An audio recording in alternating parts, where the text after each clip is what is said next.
Halo semuanya, selamat datang kembali. Di ulasan materi kita kali ini, kita bakal ngebahas sebuah topik yang rasanya dekat banget sama keseharian kita, tapi sering disalahpahami. Pernah nggak sih kalian ngerasa bersalah cuma gara-gara lagi sedih, atau tiba-tiba ngerasa berdosa banget waktu rasa marah muncul di dada? Gini ya, banyak dari kita tuh bawa beban mental yang berat banget karena secara otomatis menyamakan perasaan negatif itu dengan kegagalan moral. Nah hari ini, kita bakal bongkar tuntas hal itu melalui ulasan yang luar biasa mencerahkan ini. Oke, mari kita langsung selami misteri utamanya. Apakah emosi itu sama dengan dosa? Ini benar-benar pertanyaan yang sering mengganjal di hati. Ada semacam perjuangan sunyi di mana kita nahan diri, merasa bersalah, bahkan menghukum diri sendiri cuma karena kita merasakan sesuatu. Apalagi kita hidup di budaya yang kadang maksa kita buat terus berpikir positif kan? Jadinya, begitu emosi yang nggak nyaman itu datang, kita otomatis berasumsi, wah aku udah ngelakuin dosa nih. Masuk ke bagian pertama kita. Mitos, emosi, dan dosa. Ini kesalahpahaman yang udah mendarah daging banget.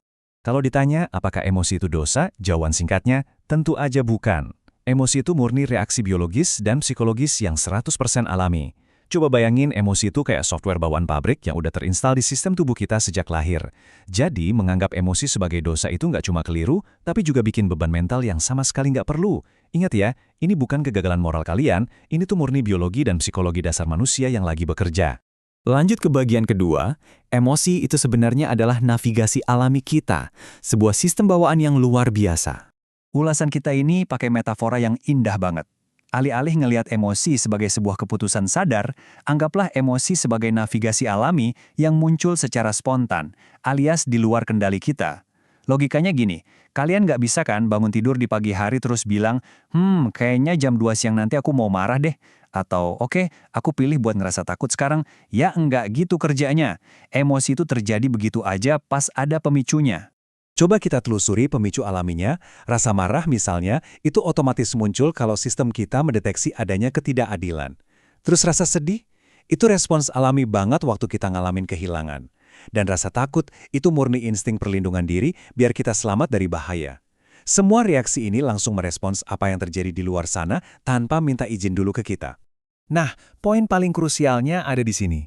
Dalam hampir semua ajaran moral, sesuatu itu baru bisa dibilang dosa kalau melibatkan kehendak bebas, alias ada niat dari kita yang kemudian diikuti sama tindakan.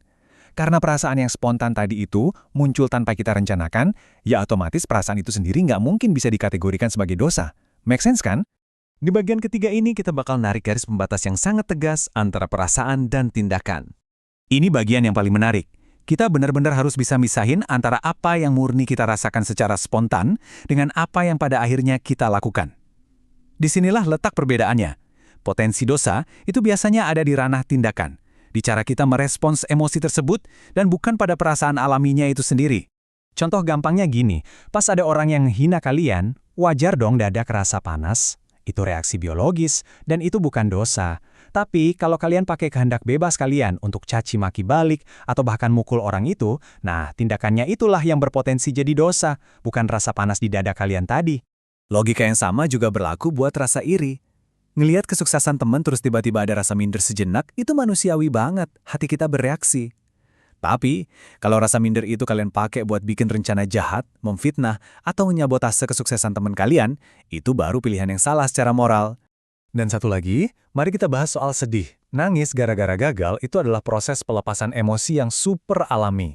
Nggak ada yang salah sama air mata. Yang jadi masalah dan merusak itu kalau respon sadar kita adalah secara aktif menyalahkan Tuhan atas nasib kita, atau malah mutusin buat nyakitin diri sendiri. Masuk ke bagian keempat. Fungsi positif dari emosi negatif. Ini semacam kekuatan super pelindung kita. Kita harus ubah mindset nih. Emosi-emosi ini tuh cuma dapat label negatif karena emang rasanya nggak enak di badan dan pikiran kita.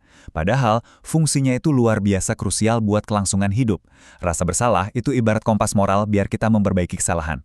Rasa takut ngebantu kita menghindar dari bahaya.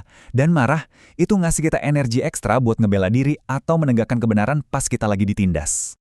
Tapi ada peringatan penting dari ulasan kita ini. Nyembunyiin atau memendam perasaan cuma karena takut berdosa itu nyatanya bahaya banget. Kalau sistem navigasi internal ini terus-terusan kalian abaikan, dia nggak bakal hilang. Dia bakal mengendap, membusuk, dan ujung-ujungnya malah memicu masalah kesehatan mental yang serius atau bikin ledakan emosi yang jauh lebih parah di kemudian hari. Di bagian kelima, kunci sehat mengelola emosi. Mari kita bahas solusinya. Nah, setelah beban rasa bersalah tadi terangkat, ulasan ini ngasih 2 langkah sederhana yang dampaknya luar biasa. Pertama, akui aja perasaan itu jujur sama diri sendiri. Ngomong aja dalam hati, oke, aku emang lagi marah nih, atau aku lagi sedih banget. Penerimaan itu kuncinya. Baru deh langkah kedua, pakai kehendak bebas kalian buat milih cara paling bijak buat mengekspresikannya.